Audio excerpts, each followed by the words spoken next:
السلام عليكم ورحمة الله وبركاته. ازيكم عاملين ايه؟ النهاردة بقى بعمل بطاطا، يعني حاجة كده للولاد ومفيدة للولاد ولطيفة وسهلة جدا جدا.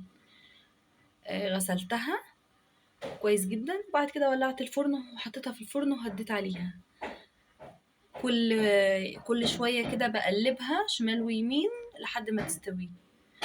يعني حاجة كده سهلة وبسيطة وسريعة، وإن شاء الله في وصفات تانية للبطاطا هبقى أنزلها لكم، بس دي اسهل حاجة وبتبقى عاملة زي البطاطا بتاعة العربية بالظبط. يعني بسم الله ما شاء الله كويسة جدا ولطيفة جدا.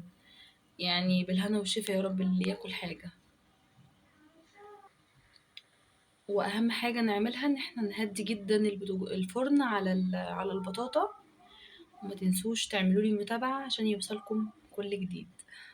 شكرا. وادي البطاطا اهي بقى استوت ما شاء الله بالهنا والشفا. بصوا دايبة دوب. بصوا بسم الله ما شاء الله بالهنا والشفا يا رب. بصوا بالمعلقة كده، بصوا بالمعلقة كده بالهنا والشفا دايبة دوب. بسم الله ما شاء الله حلوة جدا، بطاطا جميلة جدا الفترة دي. ألف هنا والشفا يا رب اللي ياكل حاجة.